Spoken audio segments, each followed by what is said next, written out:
razıyım. متابعينا الكرام، أهلا وسهلا بكم في تحليل الحلقة الجديدة من مسلسل السلطان محمد الفاتح سلطان الفتوحات. الحلقة رقم 54. في الحلقة السابقة شفنا كيف أن الأحداث صارت متواترة وصارت يعني مشوقة ومتداخلة فيما بينها، خاصة ما يتعلق يعني الشق المتعلق بالأمانات المقدسة واستقدامها من بلاد طرابزون. طبعا انا اللي متاكد منها ان الامانات المقدسه راح يكون سيناريو الخاص بها سيناريو طويل جدا وما راح ينتهي، خاصه وان هذه المساله، مساله الامانات المقدسه، ذكرت في الكثير من المسلسلات، مسلسلات صلاح الدين، مسلسل عبد الحميد، مسلسل عثمان، مسلسل ارطغرل. ديما يكون في يعني شيء يشد المتابع، يريد المتابع ان يعرف ما هي نوعيه هذا الشيء اللي اللي هم يبحثون عنه، ويستحق يعني سفك الدماء والتضحية والقتال وصراع بين أمتين وبين حضارتين وبين فئتين، وفي الأخير يطلع شيء يعني يقدسونه، يعني يزيدهم أمل في الانتصار وفي التحكم وفي السيطرة على هذه الناحية من الأرض. أنا متأكد بأن إن شاء الله يعني هذا الأمانات المقدسة يعني شيء وضع لتطويل المسلسل على القدر الكبير وعلى أكبر قدر ممكن، ونتطلع يعني يكون على الأقل ما نريده أن يسير في تشويق المسلسل وفي زيادة إثارته حتى يكون رائع جدا ويستحق المتابع أن يتابعه ويتشوق دائما كل حلقة جديدة منه. إذن فضلا ولا أمرا، كما أطلبكم دائما، أطلبكم أن تشتركوا بالقناة وتنقروا على زر الاشتراك. فلنبدأ. Cümlesi fanidir.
بادئ البدء نشوف الحلقة السابقة، الأحداث اللي انتهت عليها طبعا في الربع ساعة الأخير من الوقت من زمن الحلقة. طبعا هنا كان زيارة زغنوس باشا إلى ديار إسفنديار، وكيف استطاع يعني أن يقنع قاسم به بأمر الخطوبة وأمر الزواج اللي تم على خير. لكن المشكلة اللي اصطدموا بها يعني هي مسألة أن الأمير بيزيد يعني اعتبر هذا يعني تحكم في رغباته الشخصية، وأنه لم يتم استشارته، عكس يعني أخيه الأمير مصطفى اللي تقلد سيف الحروب، واللي يعني أموره صارت تمام، بينما بيزيد يعني تقلصت حوافزه. السلطان ما عاد يعني يهتم به وكذا، يعني هو فاهم المسألة بهذا الأمر. كذلك هذا كومنينوس إمبراطور طرابزون اللي شفنا في الحلقة السابقة كيف أنه يعني هو أيضا يسعى للأمانات، لكن القس المجنون، وهذا قس ماكر على فكرة، يعني قس ماكر جدا هذا القس. طبعا هنا كان فلاد تيبيتش قال له في نهاية المشهد يعني حقتهم، قال له هنا تنتهي نهايتك، لم أعد أحتاجك، ما دام أعطيتني البردية ما عد تحتاجك.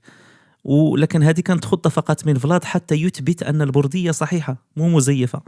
فطبعا القس سوف يقول له لا، توقف، لازم يعني أن تقرأ بطريقة معينة وكذا وشيء من هذا القبيل، يعني راح يزيد في دوره وفي أهميته، وبالتالي فلاد يبقي عليه. وفي الأخير راح تشوفون يعني هذه الفعلة من فلاد ما راح تذهب هباء من هذا القس الماكر جدا. في الحلقة 54 يعيدها بفخ رائع جدا ويسقط في الفخ، وسوف يلعب على الحبلين، سوف يلعب على أن يحصل على الأمانات المقدسة لبابا الفاتيكان، وكذلك أن يأخذها من العثمانيين.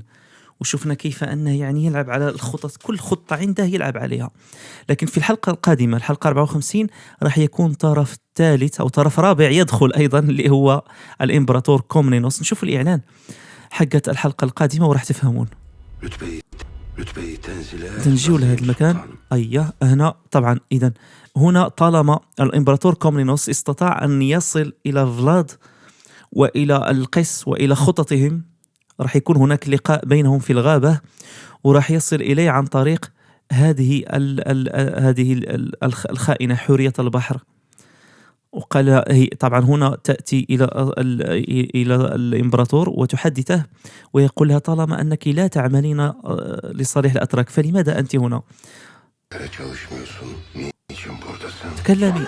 وبالتالي هذه حورية البحر سوف تعترف أو شيء من هذا القبيل. هل يكون يعني أرسلها اللي من جماعة محمد الفاتح الشخص المصاب، هل يكون هو اللي يعني اللي يرسلها؟ مستبعد باحتمال كبير. يعني دي هذا يعني المحاربي وكذلك كتيبة الإمبراطور كومنينوس استشعرت الأمر بعد فقدان عمها، تذكرونه ذلك الشخص الخائن اللي كان يأتي بالأخبار إلى الإمبراطور كومنينوس.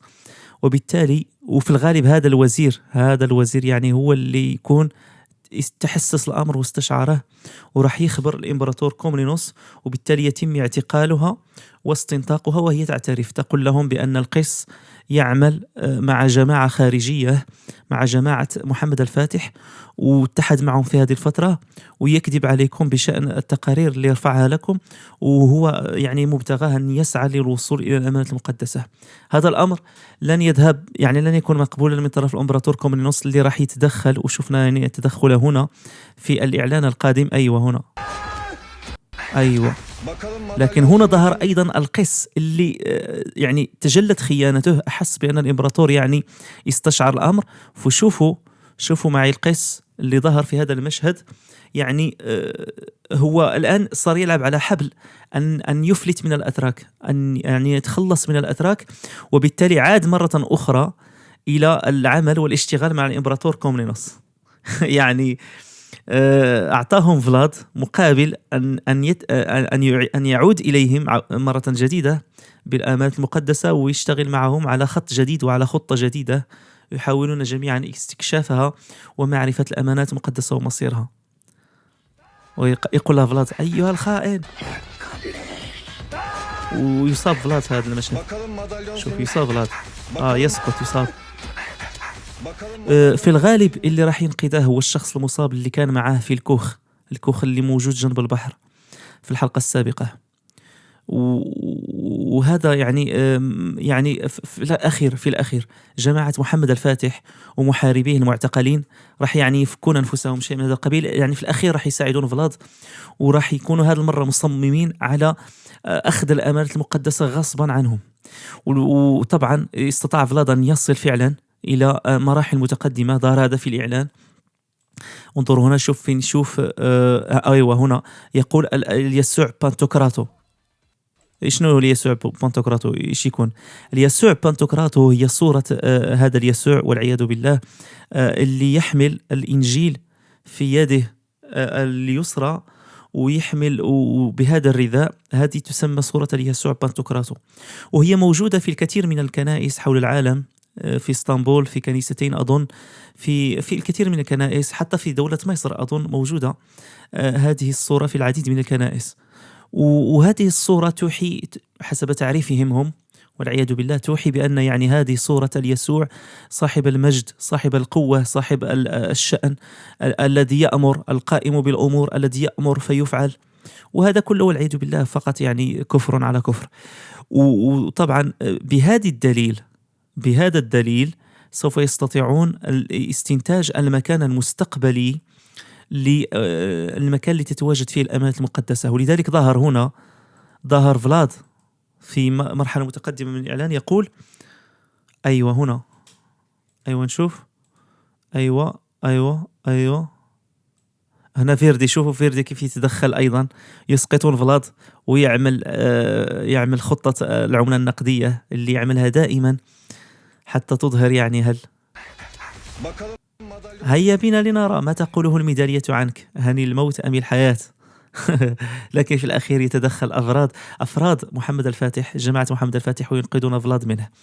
وبطبيعة الحال محمد الفاتح هذا فلاد فيما يأتي من مشاهد الحلقة القادمة 54 راح يعمل سوية مع هذه المجموعة اللي يثق فيها واللي انقذته، وراح يستطيعون الوصول واستنتاج أين توجد الأمانات المقدسة. وهذا ظهر في الإعلان. شوفوا معي في الإعلان قالها. أيوة، أنا الآثار المقدسة. أيوة، مين هذا القس، هذا فلاد والقس أيضا، كلهم يعني وصلوا إلى هذه المرحلة المتقدمة. شوفونا هنا فلاد، هذا فلاد من الخلفية، يظهر فلاد وهو في هذه السراديب، ومن خلفه شوفوا هنا فلاد، وهنا مين، وهنا القس. يعني هذا قبل الخيانة، قبل أن يخونه القس وتأتي جماعة فيردي وجماعة الإمبراطور كومنينوس. وفي الأخير يستنتجون، يعني كلهم يستنتجون أن الآثار المقدسة موجودة في كنيسة صابا. كنيسة صابا توجد في بيت لحم في فلسطين، وفي كنيسة صابا أخرى أو دير صابا يوجد في مصر أظن، في الإسكندرية. فأظن بقية المشاهد القادمة راح تكون متمحورة حول فلسطين، إما في فلسطين أو بيت لحم، أو عن مصر والإسكندرية. نعود الآن إلى صراع شهاب الدين باشا. لكن أنا أقول لكم شهاب الدين باشا يعني تجلت خيانته في الحلقة السابقة، لكن ما دافع عن نفسه، وفي جميع المشاهد يظل صامت.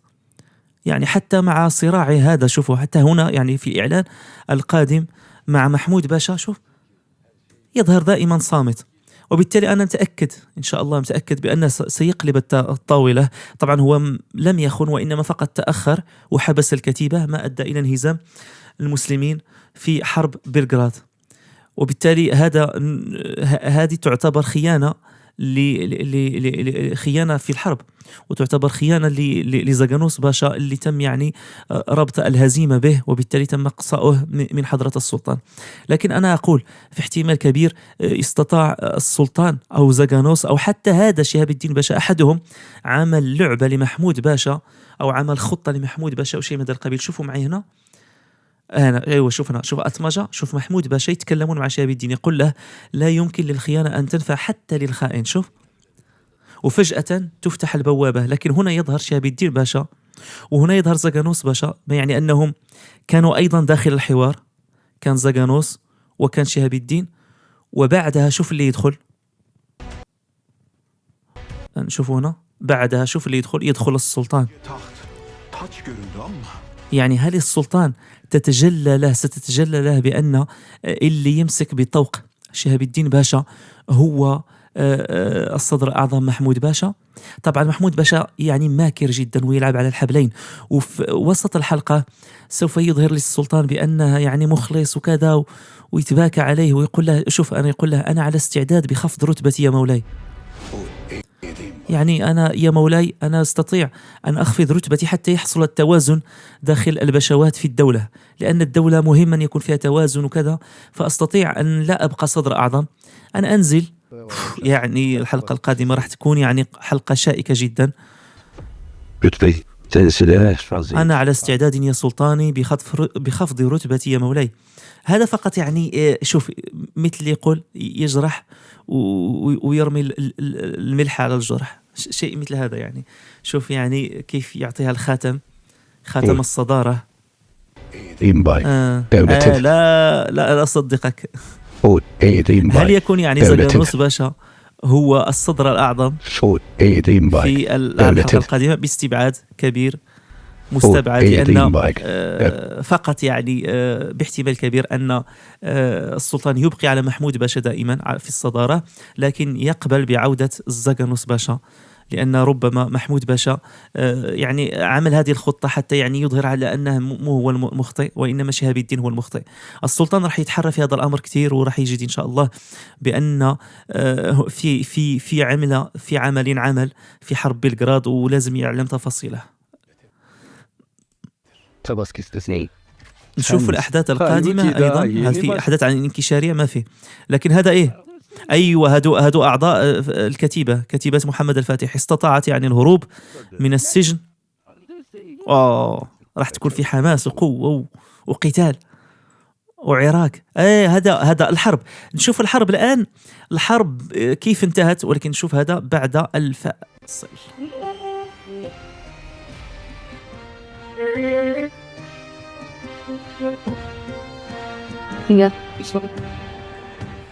نشوف الآن الحرب كيف انتهت بين العثمانيين وبين جيش إبراهيم كرمان.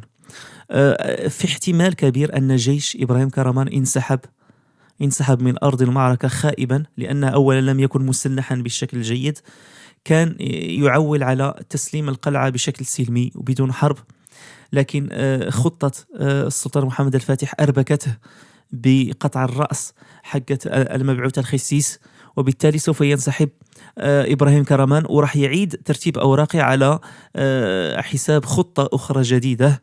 طبعا هنا بالي به يعود إلى السلطان ويقول له قد تندلع حرب شرسة قريبا يا مولاي، فماذا سنفعل؟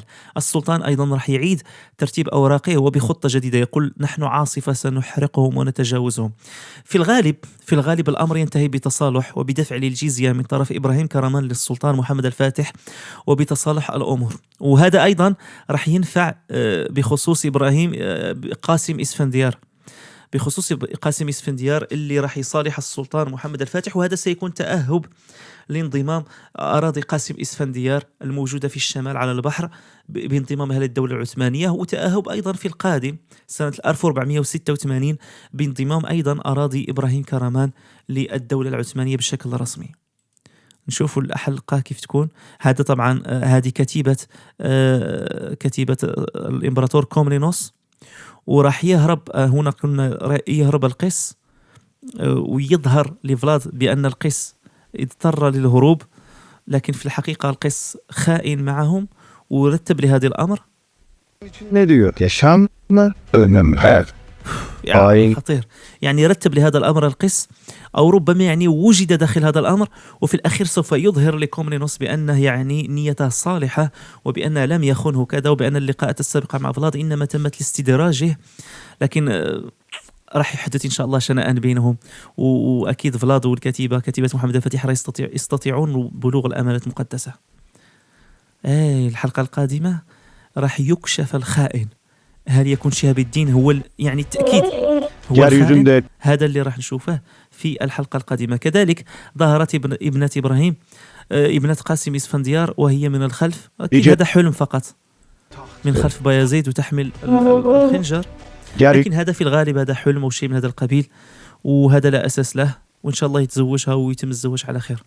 متابعينا الكرام، لا يبقى لي إلا أن أودعكم وأقول لكم اشتركوا بالقناة فضلا وليس أمرا لمشاهدة تحليلات المسلسلات التاريخية التركية. أودعكم وإلى اللقاء.